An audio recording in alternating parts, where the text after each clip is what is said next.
Similar to virtual circuits, we are going to understand datagrams because datagram communication, as in IP networks, is widely in vogue these days.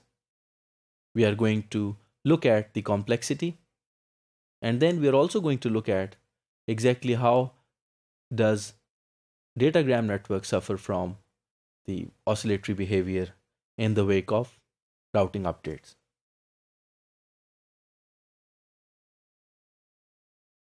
At a very basic level, datagram communication implies that if we have a sender destination pair, they would have a runtime connection made depending upon the intermediate device's routing and forwarding capability.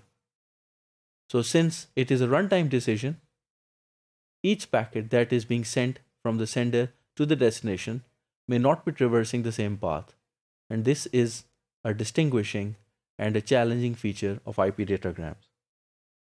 Consequently, since each IP packet is fairly independent in its own kind, so it is given an individual treatment every time an IP datagram reaches at the input of a router.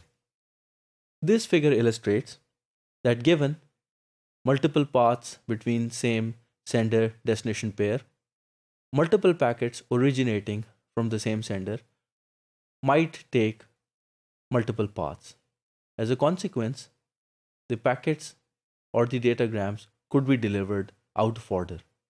So out of order delivery is a challenge that IP datagrams must handle. The complexity of IP datagrams is determined by what exact routing algorithms are being used. Dijkstra's, for example, provides shortest path finding algorithms.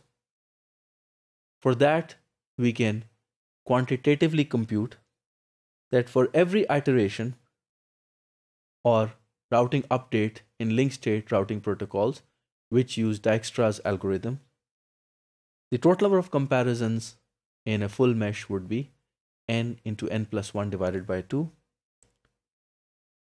However, with some modifications, the complexity could be reduced to n log of n.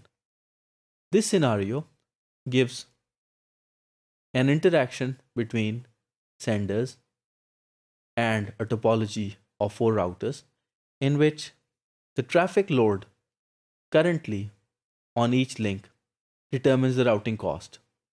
So instead of the shortest path, if the total load on each segment or each link is made the criterion for routing, then of course, as you can see here, the top left scenario to begin with would, given that we have routers A, B, C, and D, if router C has load coming from its stub network as E, and router D and B have each load of 1, so we can see the current situation that C, traffic from C, is preferring path B, let's say at an initial condition.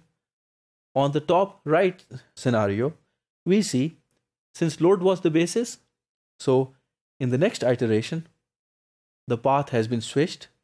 Now the traffic is being rerouted from B to C to D and to A. And in the third iteration, it's going to change. And in the fourth iteration, it is going to change again. This is a highly oscillatory behavior.